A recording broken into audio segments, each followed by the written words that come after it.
Good morning, everyone. Good morning. I'm Kazuko Hikawa, Vice Director of Research Center for Global Risk and Research Center for Nuclear Weapons Abolition at Nagasaki University. Today, I will be serving as a moderator of Session 4. Our Session 4, the topic is Nuclear Power Risks in Eurasia. Nuclear power risks. For me, as a nuclear disarmament and non-proliferation expert, nuclear power, the meaning of nuclear power is a little bit complicated. We usually call it either nuclear energy or nuclear atomic energy. Today, we have three excellent speakers, and each one of them will speak a bit different, not bit, but completely, or almost completely different aspect on nuclear energy. But before we begin our presentations, let me just remind you how we started the history of nuclear energy in the world. As you all well know, the atomic bombs were used in the world for the first time in 1945. And in the same year, in October, United Nations was established. And in the next year, in January, the newborn United Nations held the first General Assembly. The agenda of the very first General Assembly was how to control nuclear energy. Proved during the World War II that it's a destructive power. And also, the first resolution adopted by the United Nations in 1946 was how to control nuclear energy, atomic energy at that time. So that, bearing this in mind, let me introduce speakers first. First, Dr. Noboru Takamura, from Atomic Bomb Disease Institute, Nagasaki University. And yes, and then Mr. Jesper Sartaye, also from Research Center for Global Risk at Nagasaki University. And then we will have two commentators, distinguished two commentators. First, Dr. Susumu Onuma, from Graduate School of Humanities and Human Sciences, Hokkaido University, and then Dr. Shoko Kohama from School of Law, Hokkaido University. Okay. Good morning. So thank you very much for your kind introduction, Chairman. And then I'm Noboru Takamura of Atomic Bomb Disease Institute of Nagasaki University. Originally, I'm a medical doctor, especially the expert of the thyroid cancer. And then since the mid of 1990s, I have been working around Chernobyl nuclear power plant to support the victims around, especially the child patient with childhood thyroid cancer. And since the Fukushima accident in 2011, so I have been working around the in Fukushima to support the recovery efforts of affected municipality. Through the risk evaluation, environmental monitoring or evaluation of exposure doses, and risk communication with stakeholders in Fukushima. So today I mainly talk about the lessons from Chernobyl accident. Wait for a moment. Okay. Yep. So this slide shows the effect of radioactive fallout due to the atmospheric nuclear testing since the 1960s. You see that you see this is a change in the amount of cesium-133, which is released from the nuclear testing in the world. You see that since the beginning of 1960, a huge amount of radiocesium was released as a fallout after the nuclear testing. And then this is very interesting data. And amount of cesium-137 in daily diets in Japan during the era of atmospheric nuclear testing. You see that in 1960s, the total amount is quite limited, but a certain amount of cesium-137 were included in the food, even in Japan, due to the atmospheric nuclear testing. Yeah. And then this is also the amount of cesium-137 in the body of human male adult. Yeah, you see that during the era of the nuclear testing, so such kind of the cesium-137 due to the fallout of the nuclear testing were included in the human body, even in Japan. And also, this is a change in the cesium-137 concentration in food over time since before the accident. Accident means the Chernobyl accident and the Fukushima accident. Even these such an accident, this kind of the cesium-137 were included in the human body in Japan due to such a nuclear testing.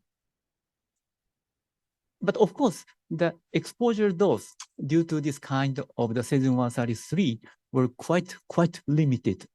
For example, the average of the annual internal exposure doses due to the natural radiation food is almost 1.1 millisievert per year. On the other hand, the internal exposure doses by such a fallout is 0.019 microsievert per year, quite limited. And you know that in 1986, the accident at Chernobyl nuclear power station occurred. And then huge amount of radionuclides, mainly the radioiodine and radiocesium, were released into the environment. And then this is the International Nuclear and Radiological Event Scale issued by IAEA. The Chernobyl nuclear power plant accident was categorized in level 7, major accident. And also, the Fukushima accident was categorized into level 7. But total amount of the released radionuclide was 7 times larger by the Chernobyl accident compared with the Fukushima accident. This is the contamination map due to the Chernobyl accident. And then you see the huge amount, quite large territory were contaminated by the Chernobyl accident, almost same size of Japan. At the time of the accident, the main wind direction is to this direction. So this area, for example, the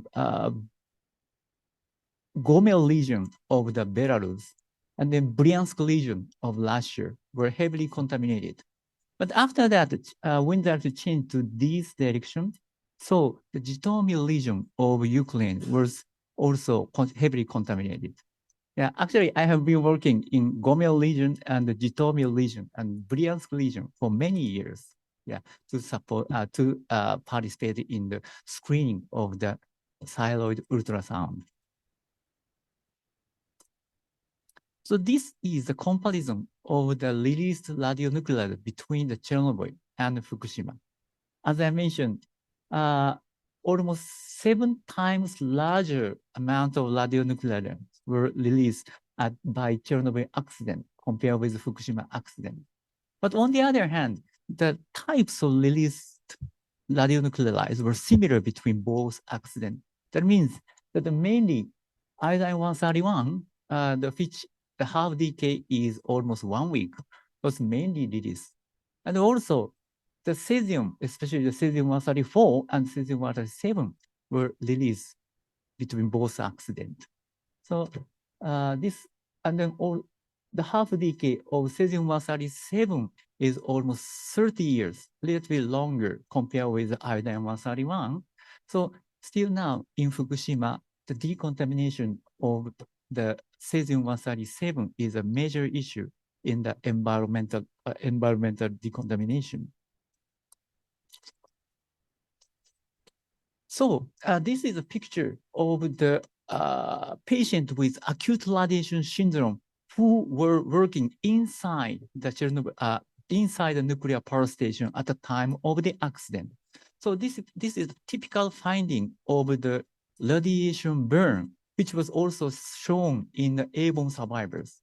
You see that in the arm, the right arm, there are severe such a radiation burn. And this is the relationship with the exposure doses and the rate of death of the patient with acute radiation syndrome who were working inside the nuclear power station at the time of the accident. So as you see, totally 134 workers were diagnosed as acute radiation syndrome. Among them, 28 workers died. Yeah. And then you see that the patient with mild severity, that means the total exposure dose is within less than 2.1 gray, no patient died. But the number of late prevalence of the deaths increased according to the dose. And then in the most severe patients, the dose is from 6 to 16 gray. Almost all patients died. You see that this rate due to the acute radiation syndrome is strongly associated with the exposure doses. Yeah. On the other hand, so residents around Chernobyl were exposed not by the external, but by the internal through the consumption of the contaminated foods. And then, as I mentioned, mainly iodine-131 were released into the environment. And then, according to the wind direction, the iodine-131 moved. And then finally attached on the ground. Since the iodine is water-soluble, the iodine-131 transfer into the water in the soil. And then once the plants absorb the water, contaminated water, iodine-131 transfer into the plants. When the game animals, especially the cattle, consume the contaminated plants, the iodine-131 transfer into the cow.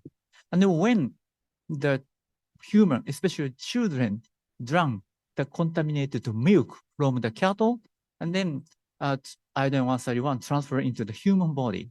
And usually the iodine is concentrating in the thyroid gland because thyroid gland produce the thyroid hormone from iodine.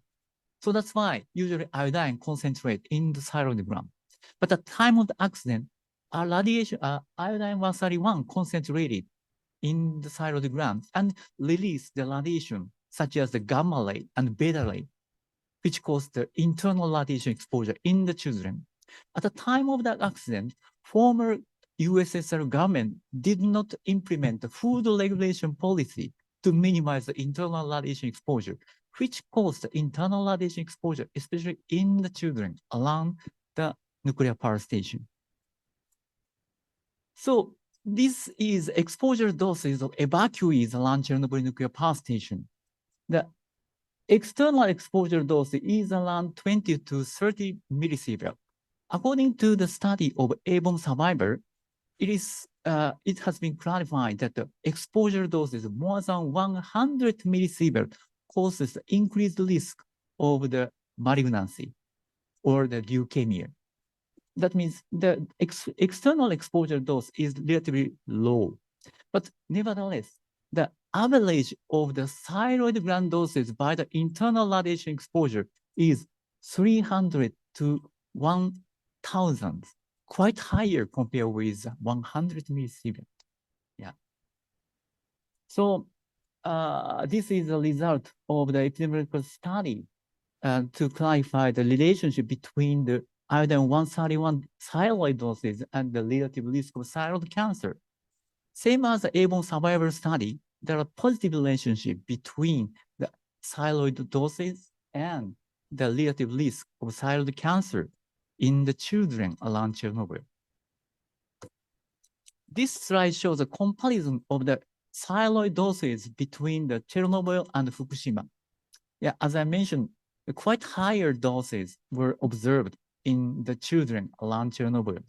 Compared with the Chernobyl accident, exposure doses of thyroid gland in Fukushima was quite limited because just after the Fukushima accident, the Japanese government implemented the food regulation policy, and then the food product, especially the milk, which exceeded the 500 becquerel per kilogram of radioiodine, were banned to distribute on the market.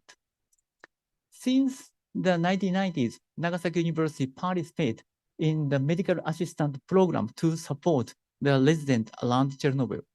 So we established several centers in 3 countries around Chernobyl, and then implemented the ultrasound screening in the children. And then this is the result of the study. And then you see the younger age at the time of the accident showed a higher incidence of thyroid cancer. So besides such thyroid cancer, mental effect due to the anxiety to the future their health was one of the issue in the society around Chernobyl nuclear power station. Furthermore, so due to the anxiety of the anxiety to the future generation,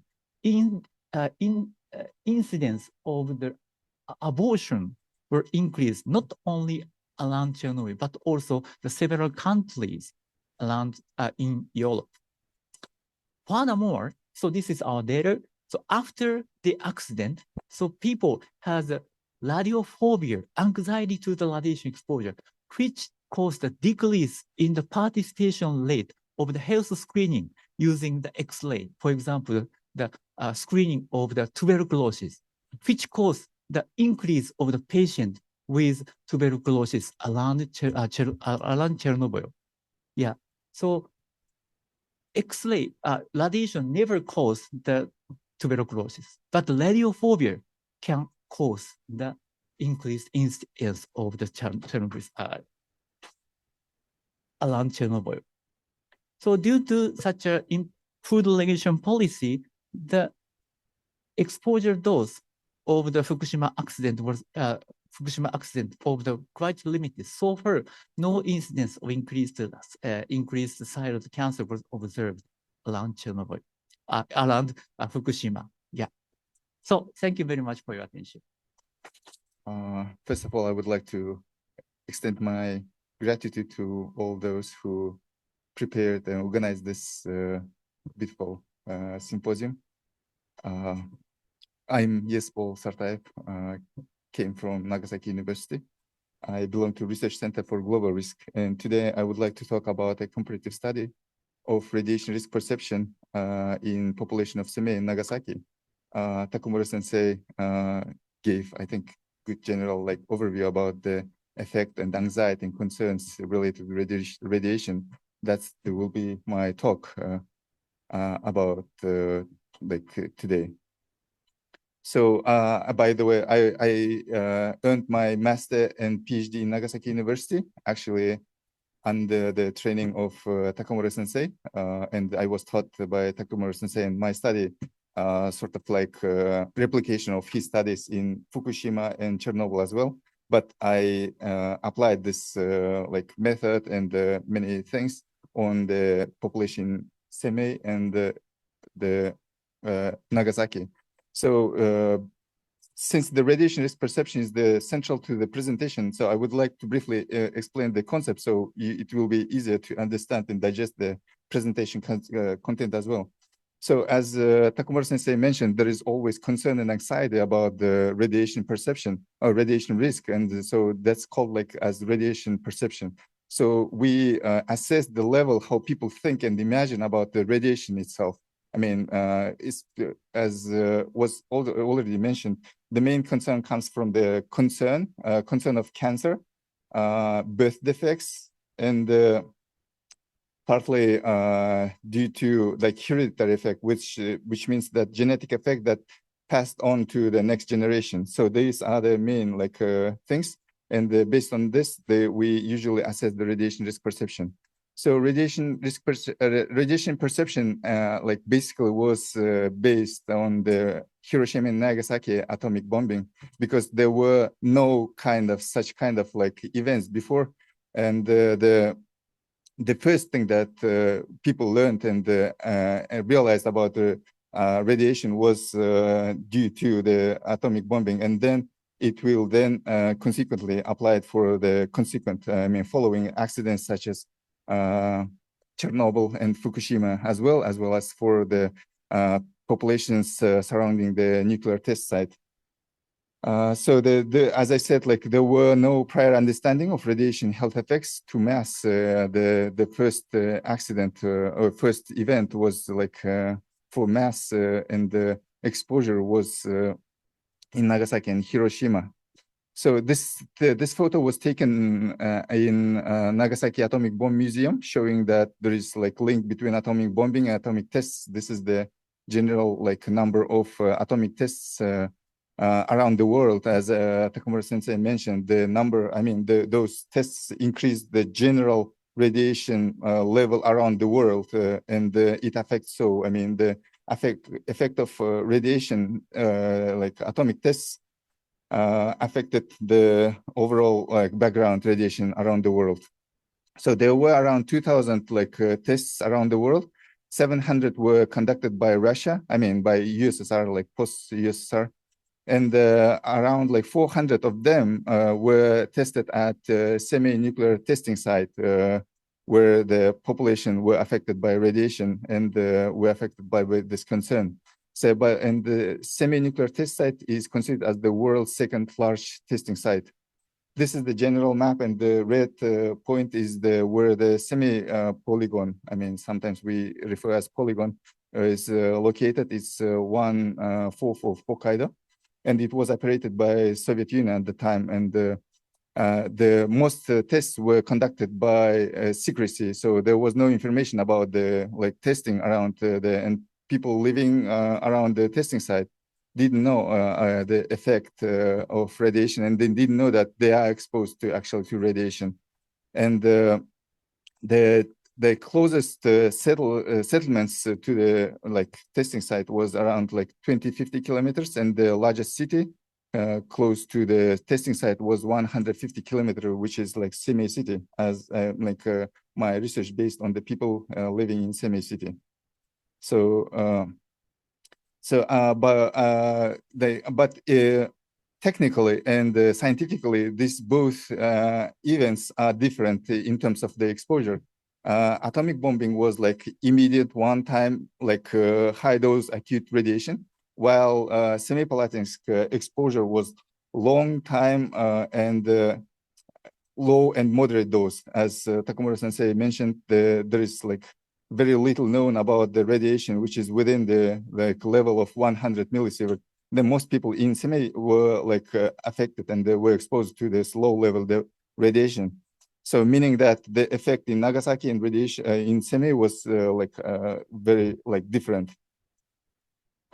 So this is the Seme victim of atomic bombing. Whenever we talk with in my past, when I talked and interacted with people from like Seme, they always identify themselves and always refer to atomic bombing, not to nuclear accident. But in the previous slide, I said that the semi-nuclear test site was close more than to nuclear accident, in terms of exposure.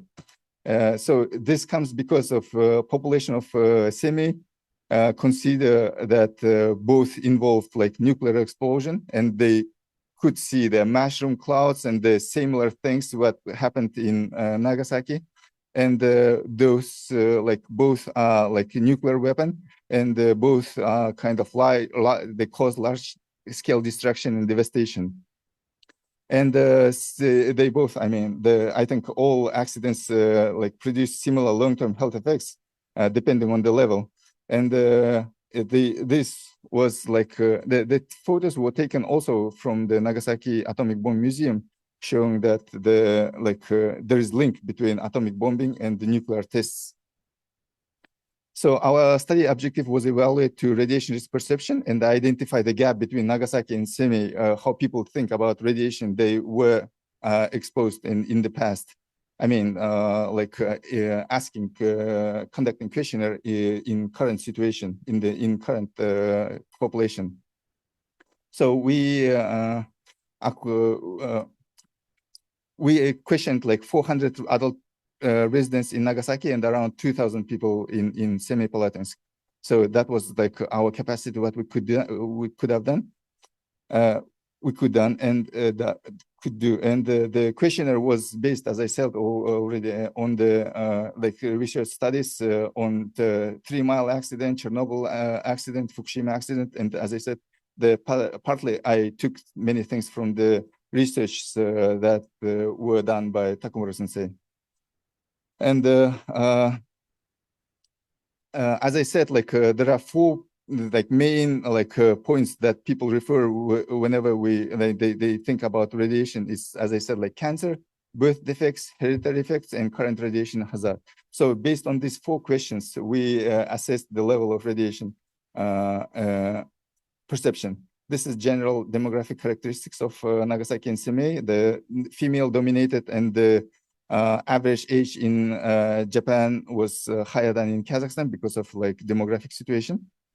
And this is the general the radiation risk perception in both cities. So considering all the 4 questions based on cancer, birth defects, hereditary effects, and current radiation exposure, you can see that Nagasaki has lower radiation risk perception compared to Semei. Although, as I already mentioned, that the effect in Semei was lower compared to Nagasaki. So the first question, and I go through all the 4 questions. So this is the first question about cancer risk. When people were asked how they think and how they evaluate the risk of cancer, the people in Nagasaki, as you see, high and very high graphs, show that there is some skew to the left, while in Kazakhstan, most people think that the effect of cancer is very high, almost 97% still think that radiation around Semipalatinsk cause cancer, while in Nagasaki, it's a little bit skewed to the left. So the next question is birth defects. I think the situation about birth defects is more complicated in Kazakhstan than in Nagasaki. Whenever I talk with people in Nagasaki, they even didn't talk about birth defects, while in Kazakhstan, whenever you talk about radiation, they directly point the birth defects, and you can see the same thing that people in Kazakhstan are more concerned about birth defects. The next is hereditary effect. As I said, we see that Nagasaki is moving in distribution, moving to the left, while Kazakhstan still Semei stay on the left side, saying that radiation concern is higher in Semei population. And this is the current concern about the current exposure. And you see that in Nagasaki, it's well distributed. People are less concerned about the radiation around Nagasaki, while people in Semei still concerned about the level of current exposure, from radiation. Then we analyzed how this works on demographic characteristics, and this is common, I think, in all populations wherever it is. Fukushima or Chernobyl, we could see that women usually have higher risk perception, not only by radiation but other stuffs as well. So the same thing was found in our research. And we also saw that older generation tend to have higher radiation risk perception. You can see this line that by age, people in group of 60 plus has higher, the same in Kazakhstan as well. And the general graph is same, but the age matters here, that in terms of radiation risk perception. And the information source is also important. Here we can see that if you rely on the scientific reports or international organization sources, the radiation risk gets down because it has more precise and accurate data compared to testimonies or mass media or social media. And we can see that there is significant difference in perception in those groups who relied on scientific person or mass media. The next is discrimination and social stigma, and we can see the same thing, same graph, but still people in Kazakhstan, in Semei moves, still on the right side, meaning that people are more concerned and the discrimination, social stigma is still there compared to Nagasaki. And another point is that as long as the the concern about discrimination and social goes up, goes further, the radiation risk perception goes up as well. And we also ask people, concerning the situation, geopolitical situation within Russia and Ukraine, and the cases when the Chernobyl and Zaporozhye nuclear power plant were attacked. We also asked whether people are concerned about the possible military or terrorist attack, and found that in Japan, people are less concerned compared to Kazakhstan, and probably it's highly associated with the closeness, proximity to Russia of Kazakhstan. And I said that the reasons of the higher risk perception in semi explained by the decades of nuclear testing, and the testing were, closer to current situation. So people memory still is there. So the people kind of recall their past compared to Nagasaki, because the people who were affected, they in our study, there are no any hibakusha or survived person. And this, as I said, everything was in secrecy at the time of Soviet Union, and the population in Semey or in Kazakhstan always skeptical about the information from authorities or government. So working with risk communication doesn't work very well there. And as I said, there is elevated discrimination, which also affect to elevated risk perception. And as I think this slide was also already explained by Takumura Sensei, saying that there is limited evidence that radiation affects beyond the certain level. The people who lived beyond the 3-kilometer radius of atomic bombing didn't have so many incidents of cancer. So the few almost no evidence about cancer. And also hereditary epidemiological studies show that limited hereditary effects, almost no. And also follow-up studies confirmed no birth defects.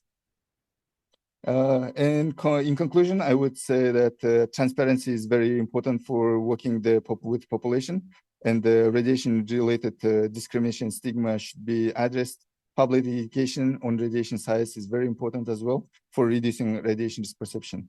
And public engagement, which was often also used in the situation of Chernobyl and Fukushima, can be well applied for semi-population as well. Yeah, thank you very much. Hello, I'm Susumu Onuma from Hokkaido University.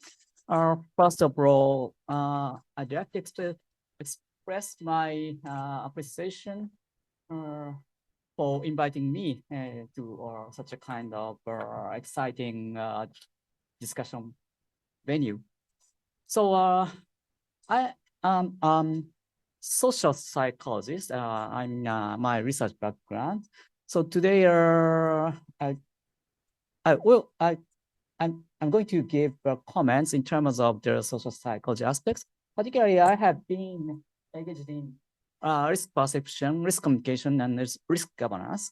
So my comments is from the viewpoint of this kind of aspects.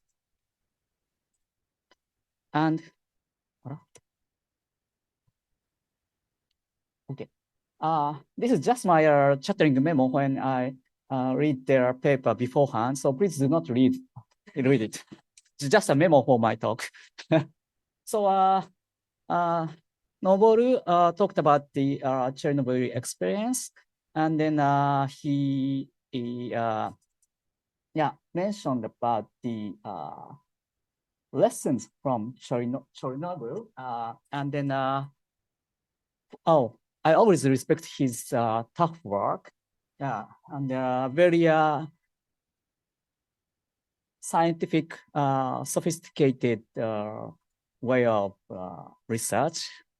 But also, he is also a good communicator with the residents and so on. And I know he's had experiences in Fukushima. He himself has many difficulties to communicate, many residents, many stakeholders. So yeah, that's the point. So when I read his paper beforehand, at the scientific aspects, then in his talk, he mentioned about the food regulation in Japan. So it is scientifically, it is successfully learned, controlled in the scientific way, so that the chain-wave experience could help in the Fukushima case. But social aspect, such kind of risk communication, community participation, and so on, or support for local livelihood. And also he mentioned about the radiophobia in his talk and related anxieties. Such cases cannot be applied in Fukushima case. So that's not his fault. That's a fault of social sciences, ourselves. So I regret such things. So maybe many of you here will be a social science background. So what we should do, he provides us what we should think about it. Yeah, social sciences, humanities can and should contribute to these matters. And second talk provided by Yesbel. He did not talk today's presentation, but in his paper, he emphasized that it's important to understand historical experience, collective memory, and social cultural context. Yeah, I like the idea very much. And in the presentation, he showed many differences between SEMI and Nagasaki in a questionnaire survey. And yes, he found many differences between SEMI and Nagasaki. So different risk perception, different anxiety, and so on. So yes, the important thing is what is insight from the differences, what makes the differences. So it's important. Then maybe he can provide his insight. For example, how collective memory extends and so on. Particularly, I have been conducted many experiments and surveys. Still, I'm always thinking about it's difficult to capture collective memory because we need to many longitudinal research, not short-term survey cannot work it to understand the collective memory. So maybe he will provide some insight for it. And this is just a small additional comment. In his questionnaire survey, he mentioned about the fear of stigma. So it's important, I agree, but please differentiate in actual stigma that is leveled by outsiders and fear of stigma that is perception of the resident inside at the site.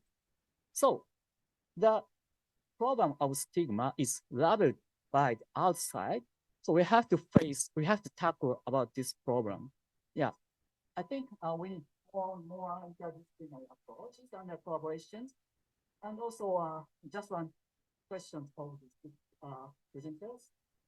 What extent do your research and your discipline contribute to understanding the complications and so on? And can I have 30 seconds? So here, I'd like to invite all of you here in this venue to join the Society for Risk Analysis. Well, our symposium theme is risks, but I found yesterday's dinner, no risk research members joined here. Why? So I'd like to invite you to join our society. So Thank you for joining the morning session. I'm Shoko Hama from Hokkaido University. And I study international conflict with a particular focus on civilian involvement in conflict processes and public diplomacy and government communication to domestic and foreign public.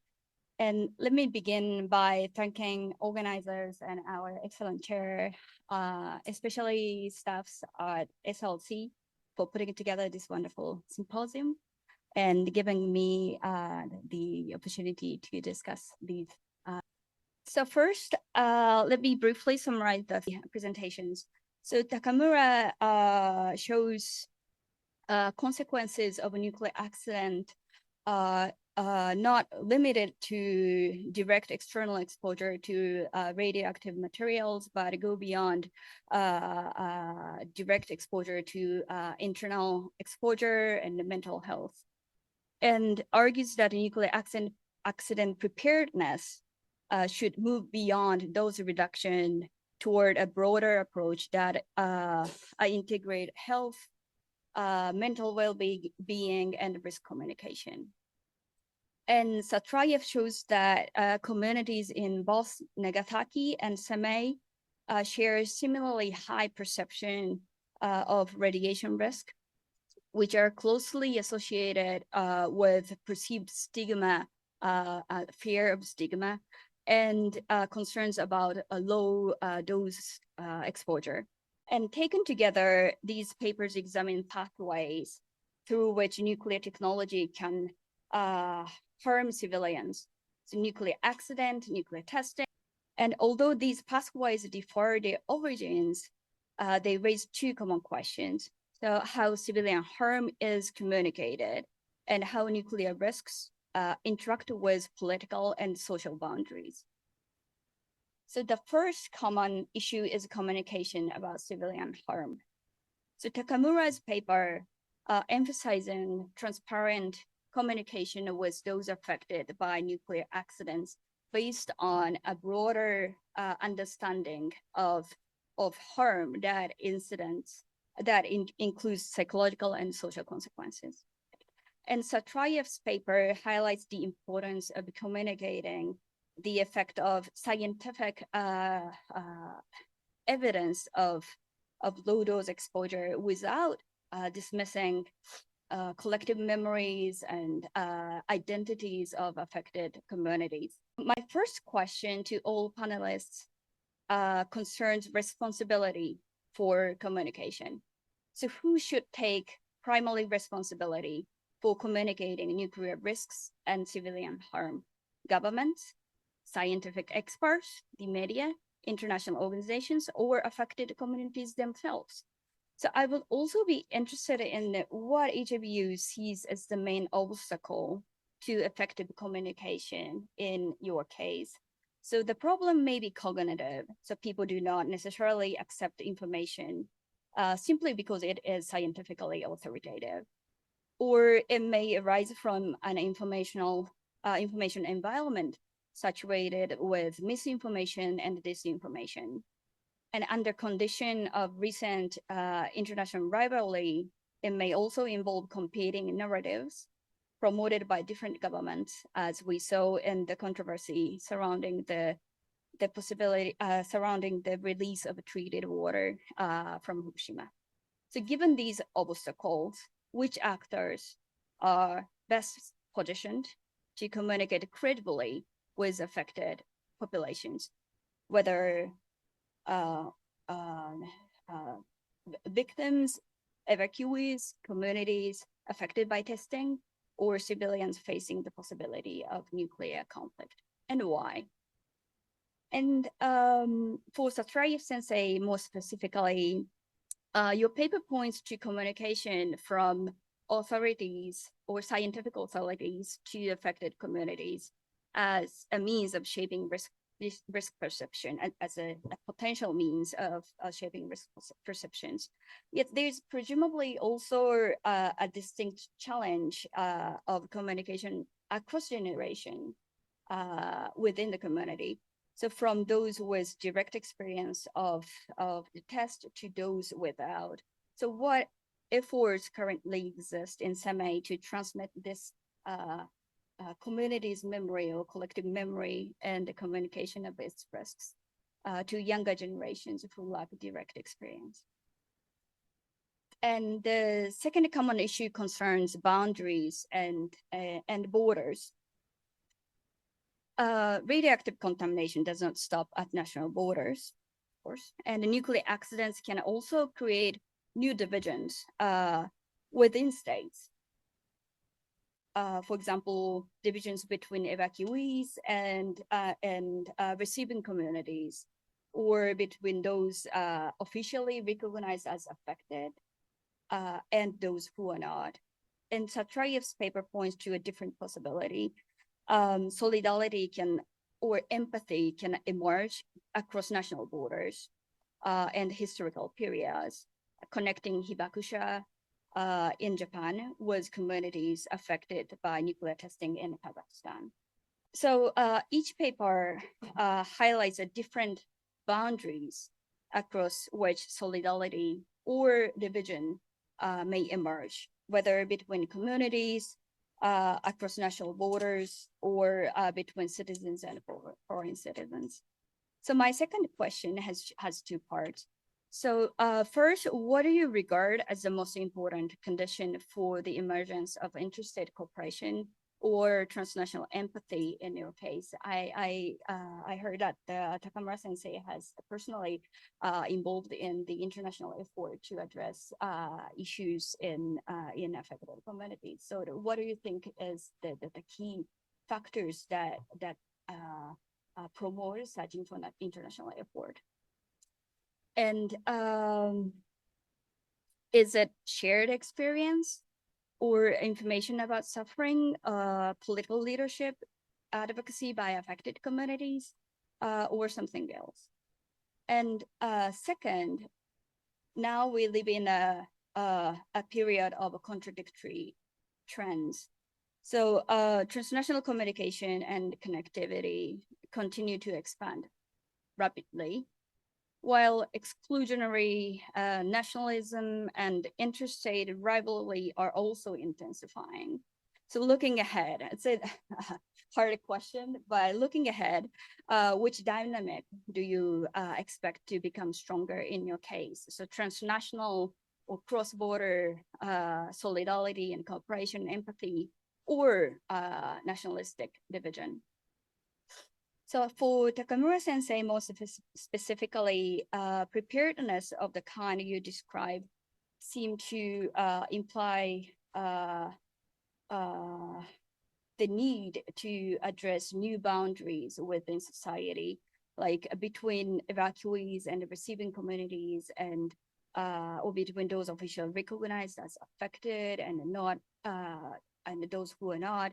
So, so I think that the geographic and social area that your the preparedness plan that you are describing is much broader than traditional dose reduction zone. So how broadly in geographic and social terms should preparedness planning extend beyond conventional dose-based evacuation zones?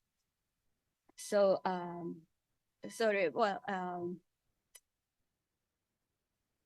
more simply stated, who should be prepared, and which municipality should be prepared for the nuclear accident? Probably your based on your risk description, it is not sufficient that only the municipality where nuclear power plant is located are prepared, or only the government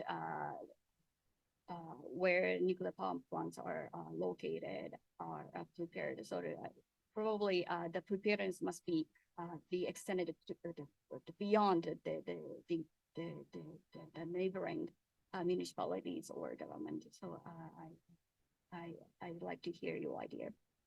Thank you very much for your valuable comments and questions.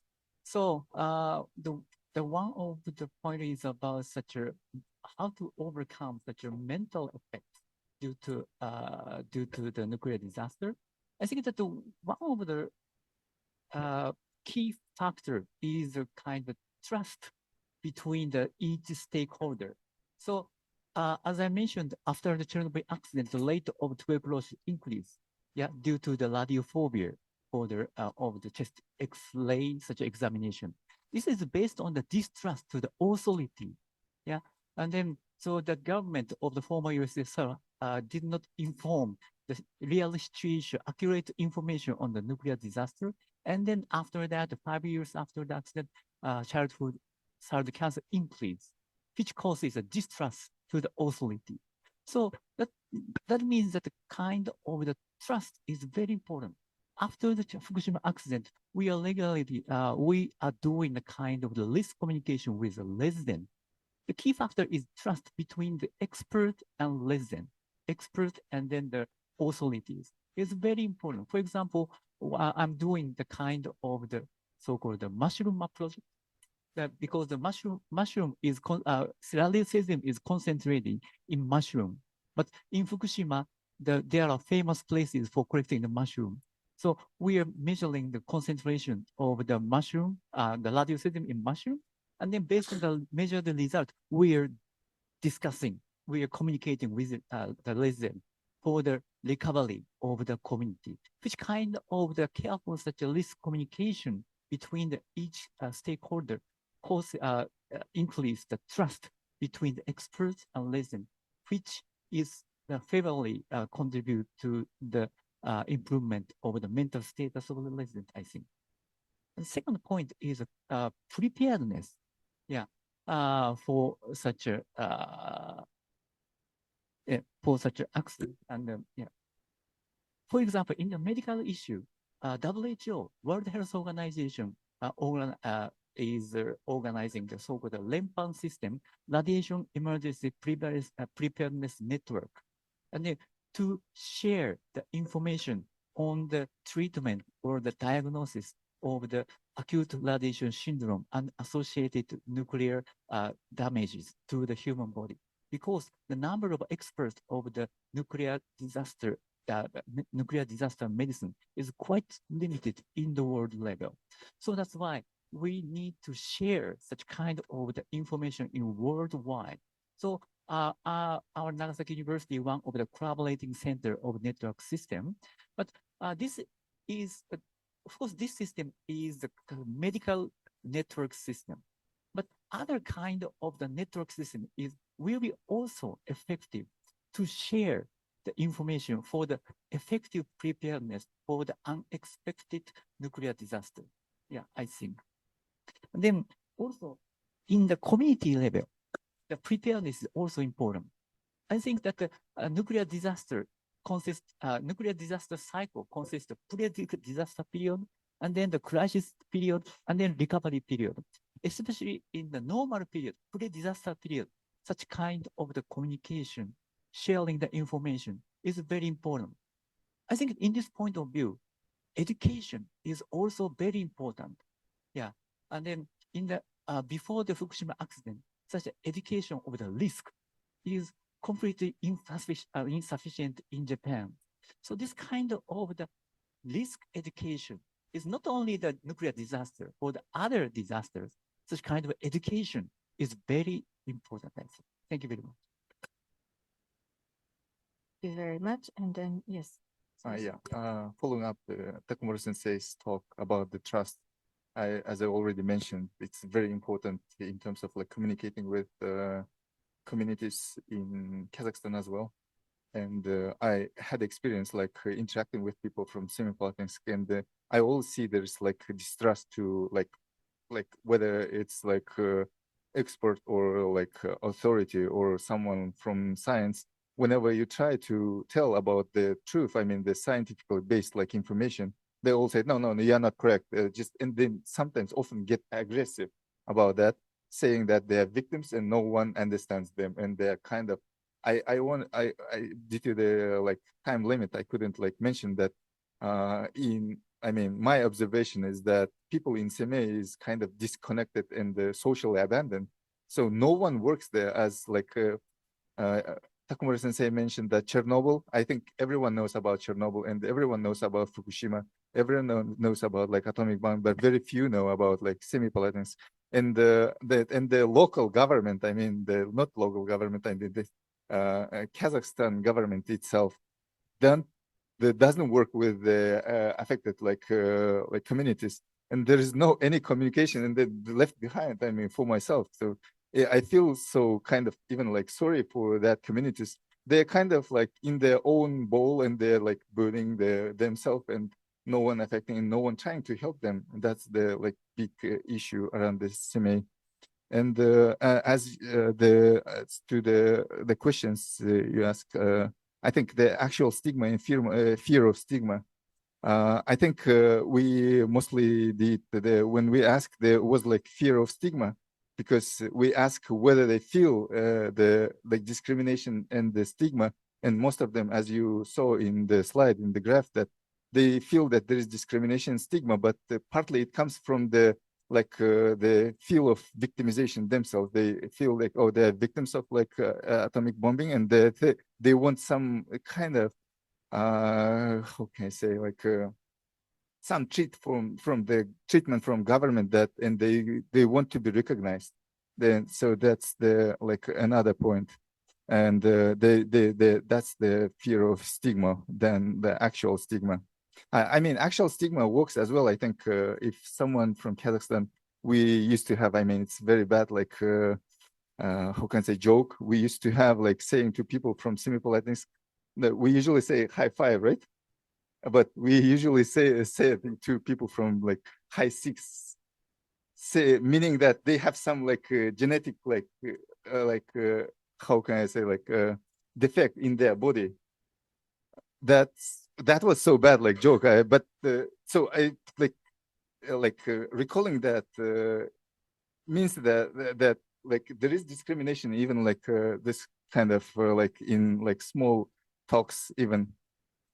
And as to like community and like responsibility for communicating nuclear risk, as I said, like there is no almost like risk communication, and very few research has been done around semi-politics. That's why I kind of like did my research review and found that very limited like information, and that's what I tried to do, and maybe I will do my contribution to this.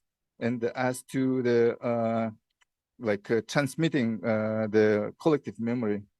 As I said, like the community around CMA, they do their own like thing. They have their own like testimonies. They tell their stories through documentary. Many things come through mass media. And I was even like before coming to Nagasaki, I was worried. Even I'm not from like CMA. I was worried to come to Nagasaki, and I even contacted some people and asking, is it okay going to Nagasaki? I thought like it was the people in Kazakhstan, even not in Semei, are so much affected by the radiation fear, and no one works there. That's the big issue. So yeah, that's how it works. I have a question, and I want to share maybe some personal experience and some personal concerns.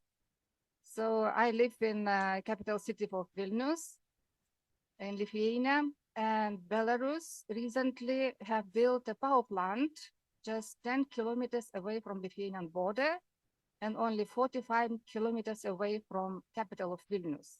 So Lithuanian capital, so it's 45 kilometers away, and it caused a lot of concerns for Lithuanian government. Lithuanian government was boycotting the construction of power plant because it's so close to the border. And Lithuania, in capital of Lithuania is mostly populated city in Lithuania. And this power plant was built in a very close cooperation with Russia, of course. So now, you know, it's maybe some example of communication, because Lithuanian government is trying to communicate how to behave if there would be some nuclear power leak in Belarus, very close to the border. And every resident of Vilnius and also other, small villages that were close to this power plant in Lithuania, they receive like iodum tablets, and these tablets are distributed for free. You can collect it in the pharmacy. And for instance, I personally have, like sealed envelope with strict instructions how to use these iodine pills, and do not open it yourself, if something happens, we will inform you. So this is, I think it's kind of very like intimate example, how government behave when there is this kind of situation. But so as I thought, Lithuanian government was trying to boycott, to stop this construction, because Belarus could choose, different locations. But yes, they chose in this location, so close. But my question is, are there any regulations how close a nuclear power can be built to the other country's border, and also how close it can be built to the sites where are really like highly populated? So this is my comment and question. Okay, thank you very much for your question. I think it is very relevant question because our session 4 theme is nuclear power risk in Eurasia. So, yeah, Dr. Takamura, can you please answer to the question? Thank you very much for your question. So after the Fukushima accident, Japanese government renewed the preparedness for the policy for the preparedness of the nuclear disaster. So around the nuclear power plant, Japanese government designated the 5-kilometer zone and 30-kilometer zone. And about 5-kilometer zone has a priority zone for the evacuation. And then once the nuclear disaster or pre-disaster state occurred, the residents within 5 kilometers are recommended to evacuate. And then simultaneously, they can take the potassium iodide to prevent the internal radiation exposure by the radioiodine. And then resident within 30-kilometer zone, it is so-called the preparatory zone. So they, at first, they are recommended to shelter inside a building, inside a house, and then check the information. And then according to the situation, so they may recommend it, they may be recommended to the evacuation or stay inside or release such kind of the sheltering status. So this is based on the lessons of Fukushima. So as your cases, and then about your cases, probably the your city or your country border is more than 30-kilometer zone. In this case, I recommend your government to strengthen at first the monitoring system of the ambient dose rates, and then also the strengthen the food monitoring system. This is very important. So food monitoring system, a strengthening of the food monitoring system is very useful to prepare for the internal light exposure. Yeah, based on the lessons of Chernobyl and Fukushima. So these 2 points, strengthen the ambient dose monitoring and then the strengthen the food monitoring system is very important for the neighboring country of the newly built nuclear power plant, I think. Thank you, Dr. Takamura. But as far as I know, there are no regulations to limit the places or locations to build nuclear power plant. Of course. Yes, there are nuclear safety convention in the world, and I'm not sure Belarus is a party to the nuclear safety convention. I do not think so.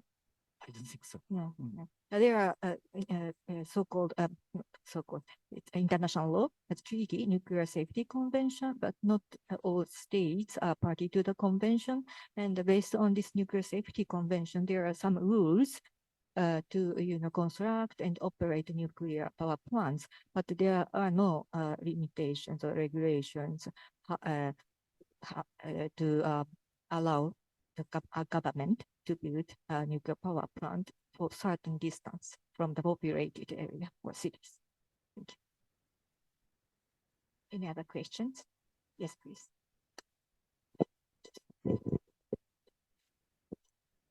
Thank you very much. Very interesting talks. I really learned a lot since my discipline is completely different from yours.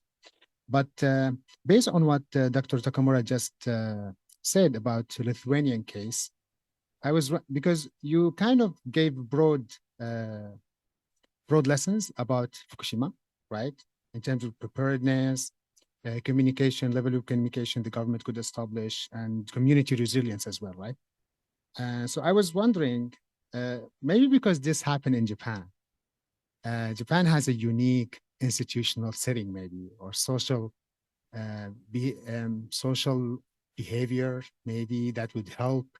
You have very solid institutions, right? Very, very good channels of communication, right? So I was wondering, to what extent can these lessons we learned from Fukushima apply to other nuclear accidents with very, really different political and social conditions and institutions? Thank you. Thank you very much for a very important question. So, of course, right, yeah, Japanese has their, they're very unique, or the tradition, and then, but the point is that before the accident, nobody could not imagine the nuclear accident happened in Japan. So that's why, of course, such kind of the education or communication was implemented around the nuclear power station. And then regular training, annual training was implemented around the nuclear power station involving the hospital, and then the, for example, hospital, the municipality, and so on, so on. But probably most of the participants could not imagine such a the nuclear power station about nuclear disaster happened. Yeah, which causes the kind of the panic in Fukushima just after the accident. Actually, 1 week after the accident, I came in Fukushima and started the kind of the crisis communication. And then everybody was so, nervous. And then they, at the time, I explained about the radiation health effect, but even during my talk, many of the, participants stood up and claimed to the mayor who were accompanied with us, because at the time of the very beginning status of the accident, so electricity system was stopped and the water supplies was stopped, and then all such a necessary good they could not obtain due to the transportation system was completely damaged. So we, honestly speaking, I also thought that probably I would never talk during the crisis phases in Japan just after nuclear disaster. So my lesson is the preparation is really important, not only the scientific level, but also the political level. So in every scenario, we should prepare.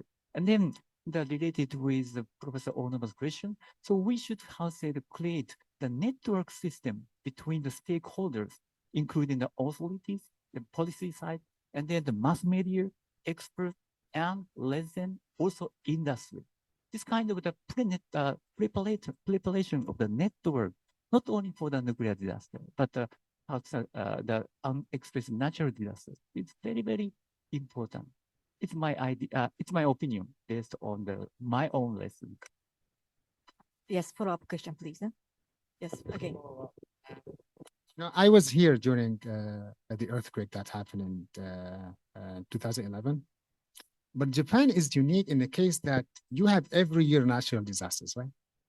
You have typhoon coming, you have earthquakes coming, and people are taught how to deal with these things at school, on campuses, and we have drills every now and then. Even in my neighborhood, they will come and give us drills how to deal with earthquakes and typhoon and flooding. So what I wanted to say is that Japan is already really equipped with a very good foundational setting where people can connect easily with the government, with the institutions, and they know what to do when things happen. For example, where I live now, just at the park nearby, we have storage rooms, fully equipped. If something happens, we run out of water, we can go there, we can get canned food. Sorry. So that was my main point, is that Japan is really unique in that sense. and I experienced this firsthand. For example, when the earthquake happened, people didn't rush to the stores to buy everything and empty the shelves, you know.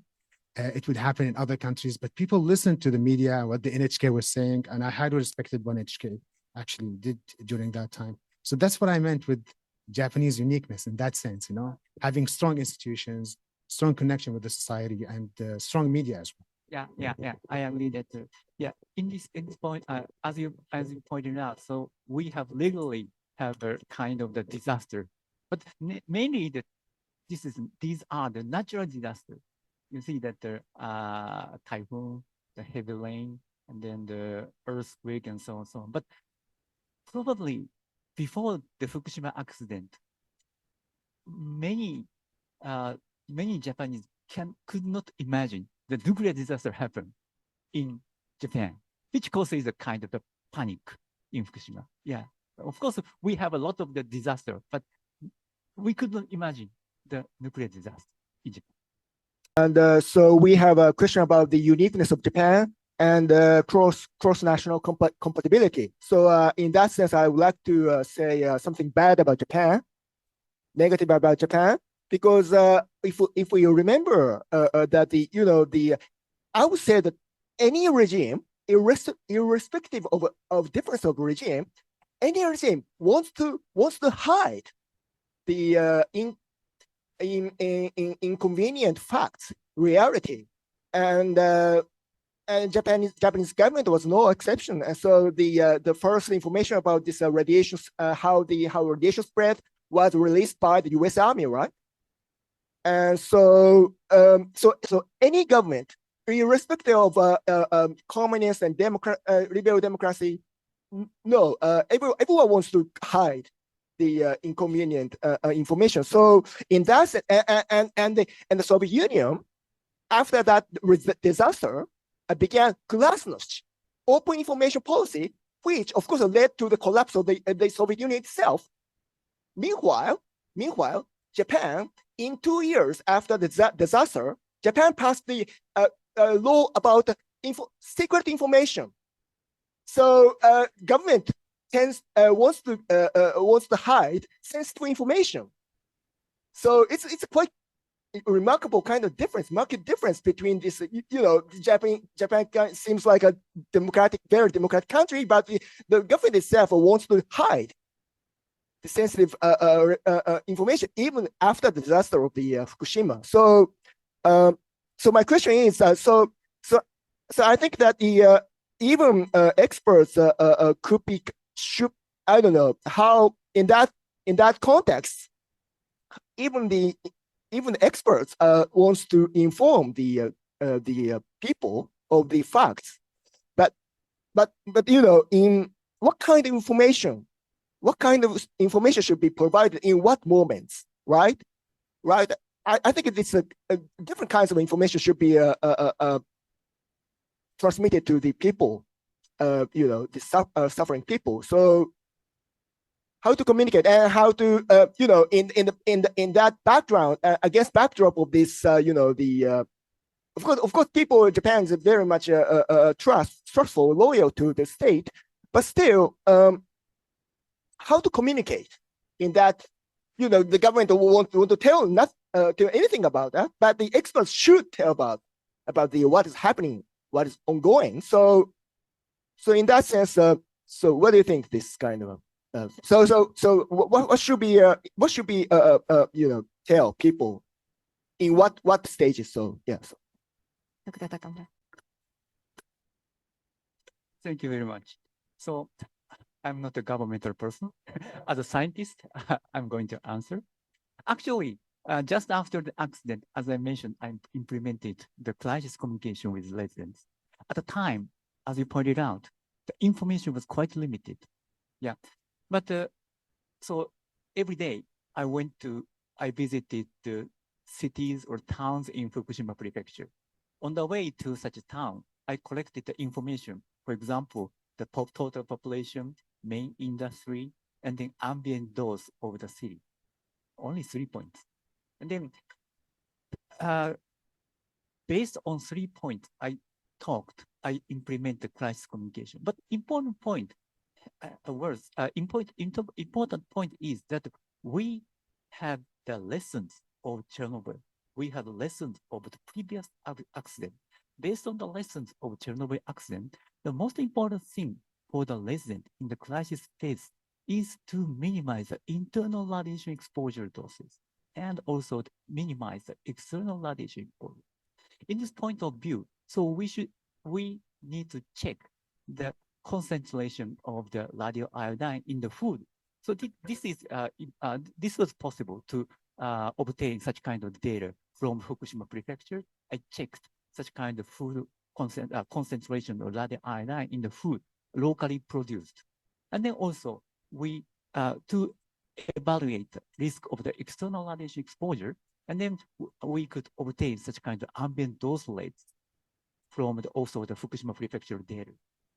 So based on the lessons of the previous accident, let's say Chernobyl accident, and also based on the data of which can available, so we could implement the crisis communication to minimize the risk of the resident. That was the point during the crisis communication. Of course, the data is more, of course, sufficient data is very good for the crisis communication.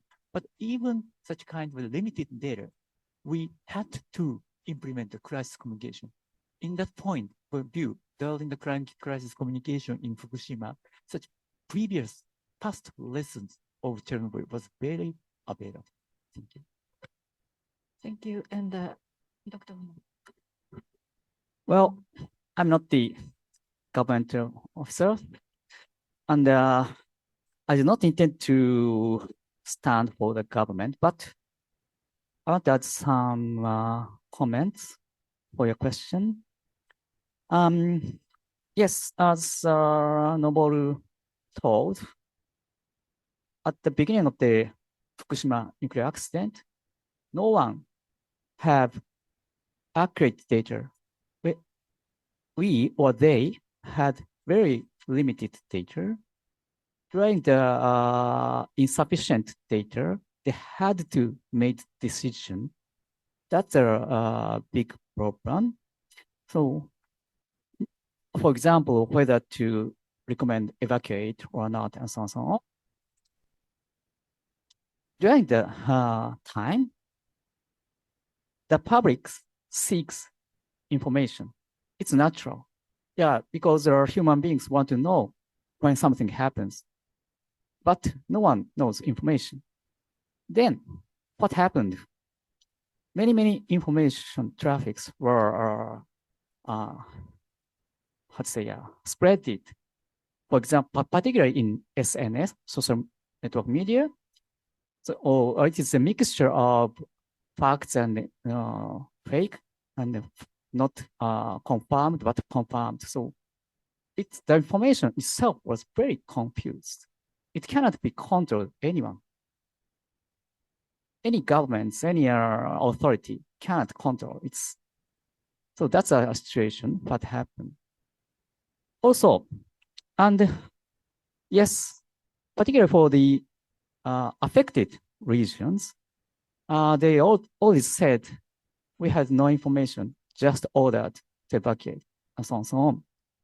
And all of Japanese had stressed the insufficient information. I agree, but it's not the government intentionally hide the information, but actually no information there.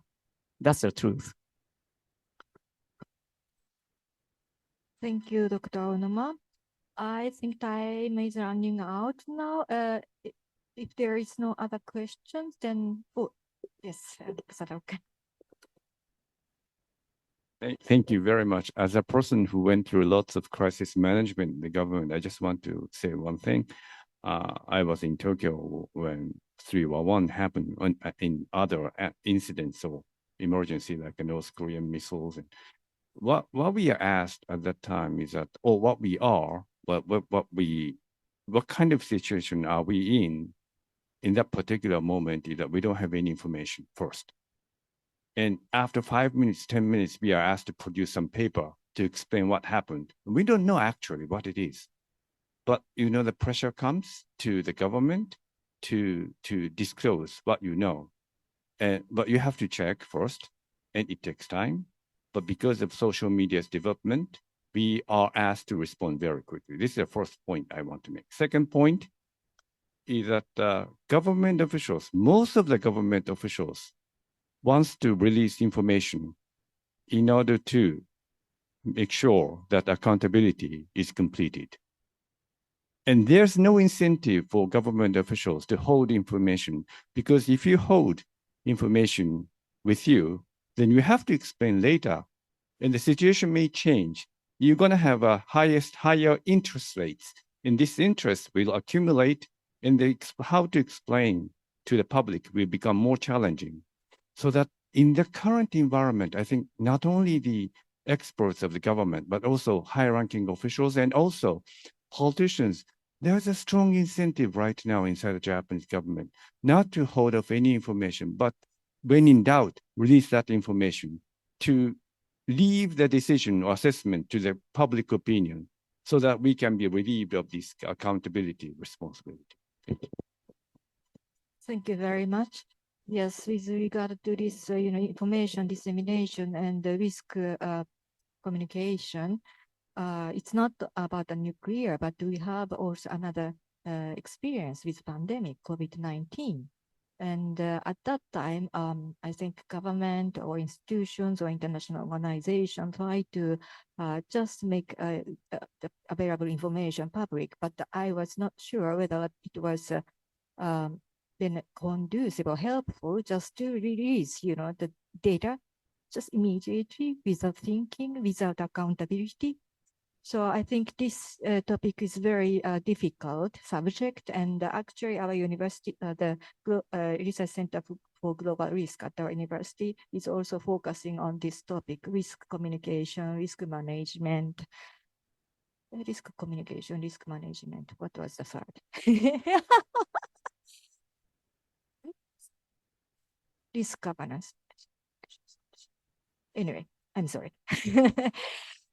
Yes, to sum up, I think that, today we've heard presentations from the aspect of nuclear power plant accident, nuclear testing, and nuclear first use of nuclear weapons, and what we can think of that, how it can develop to the global risk, and especially in Eurasia. I'm thinking now the number of nuclear reactors in Europe, more than 100 nuclear power reactors are in operation in Europe. And the Kazakhstan also has decided to introduce the first nuclear power plant in Kazakhstan. Yes. And the question from the floor about, this preparedness, I agree with you, because the situation would be very difficult country by country, because, for example, if there is no infra for communication, then there will be no smooth communication, for example, or I will stop in 1 minute, but like, when I was, when the Fukushima nuclear power plant accident occurred, I was based in Washington, D.C., and I had a very good Russian friend. And when we talked about the past, the explosion at Fukushima power plant, he asked me why Japanese government doesn't want to send army to the power plant to mitigate the accident. And my answer was, we don't have any army. We have only self-defense force. And that was not a joke, but the Soviet Union at that time, the Chernobyl accident, they immediately decided just send troops, just send soldiers there without, considering their health. But for example, for Japanese government, it was not possible to do it without considering, the self-defense force health issues. Anyway, so it can be very different. I will stop here, and I hope you enjoyed this very insightful presentations and discussions, and I hope that we continue to discuss or think about this issue. Thank you very much for joining us.